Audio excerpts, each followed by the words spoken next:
Poverty may not be so visible in Malta, but it definitely exists. According to the National Statistics Office, more than 60,000 persons, which is 15% of the island's population in Malta, are at risk of poverty, with youth below the 18 years of age and the unemployed being the most exposed categories.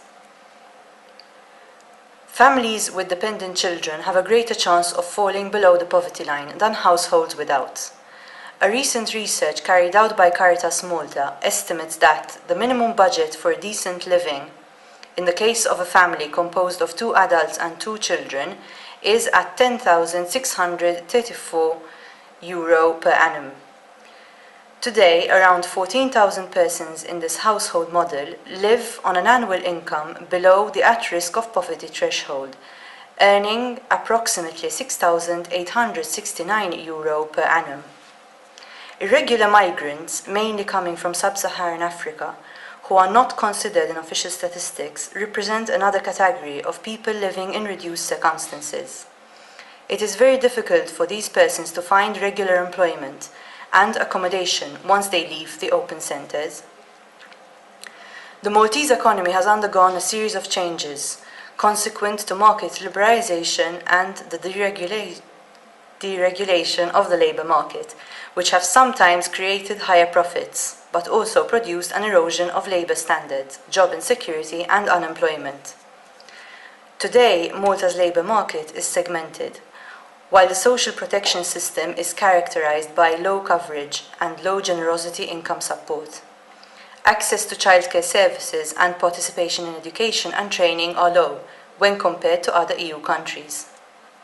Such framework may undermine social cohesion and solidarity, driving society to shift towards individualistic behaviours and consumerism. The following are interviews conducted with members of YMCA and COPIN.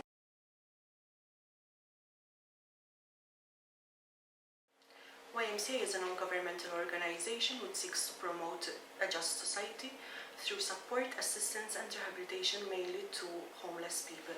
YMCA has 2 different offices, mainly the homeless shelter, which offers shelter to 22 people, being unaccompanied minors, individuals and also families, and this open 24 hours all year round. We have also a drop-in centre where community services and youth services are offered to our clients. YMCA has a vast experience with poverty.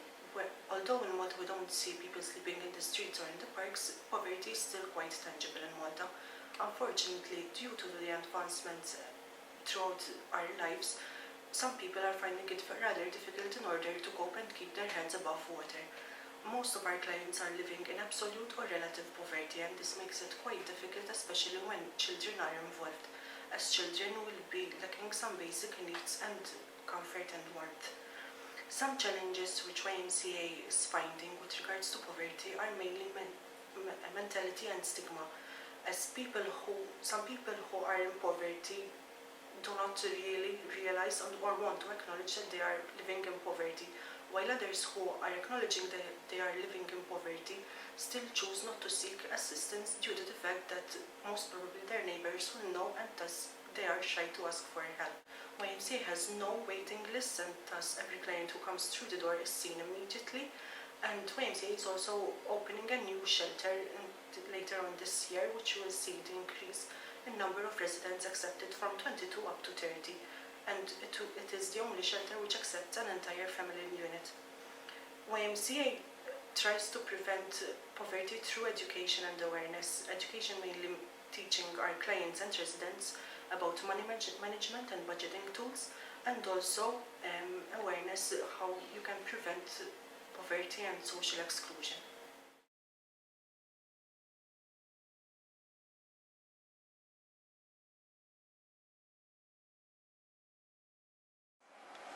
Hello, I'm William Gregg, Executive Director of COPIN.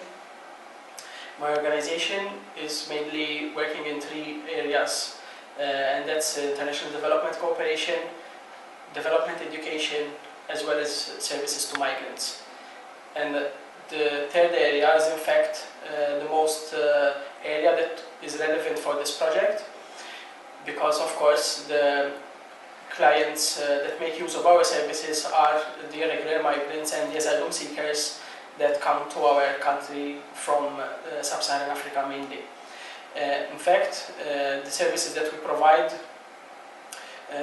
to irregular migrants and asylum seekers is mainly consisting of language training, basic training in Maltese and English, and also some other services related to vocational training, and this mainly constitutes how to write a CV, how to apply for a job, what is expected of an individual who is looking for a job.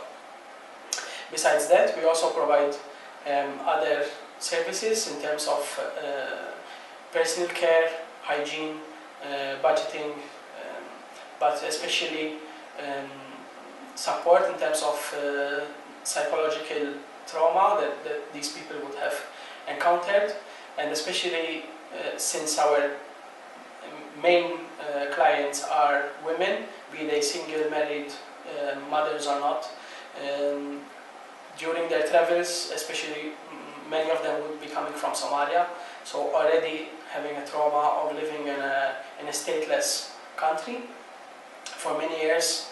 They would have traveled across the Sahara Desert and then across the Mediterranean Sea, most probably also staying over in Libya, encountering a lot of abuse, be it psychological, physical, sometimes even sexual abuse. We find that many of them would need psychological support in order to attain a better health status and be a productive member of a society and of their own community, first of all. So this is something that we saw that is very much needed, and we began providing this type of service through experts in the field. We also provide services to migrant minors, especially those residing in Dar el-Lidna in Fgura. Basically, our volunteers would support them, especially with homework efforts after their school, but not only, also providing language training, seeing that many of them would not, of course, know neither English nor Maltese. We focused on these two main target groups, women and children, because we saw that although there are a number of NGOs working in the migration field, that we saw that none of them were actually focusing on these two vulnerable groups within a larger vulnerable group. And I think that in our country, although we're seeing, we've seen a lot of economic growth, and also our social services are quite well established and reaching a lot of people, we think that the remaining problems in terms of social inclusion are mainly related to our migrant population.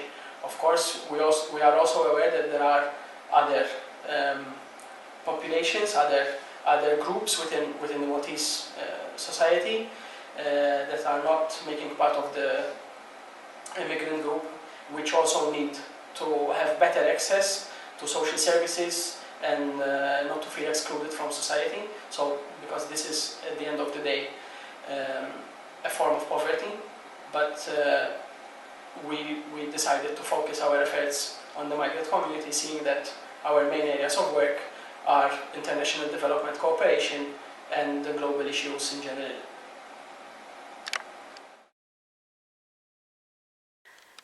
Paragon Europe is a Maltese organisation focused on research, training and project management. Since its foundation in 2004, Paragon Europe has been successful in sourcing funds for EU projects submitted under a number of funding programmes, including the Lifelong Learning Programme. Through the implementation of projects such as the LEMO project, Paragon strives to contribute at local and European level to the objectives of the EU's social agenda, and strives to achieve concrete progress for marginalised groups or sections within Maltese society.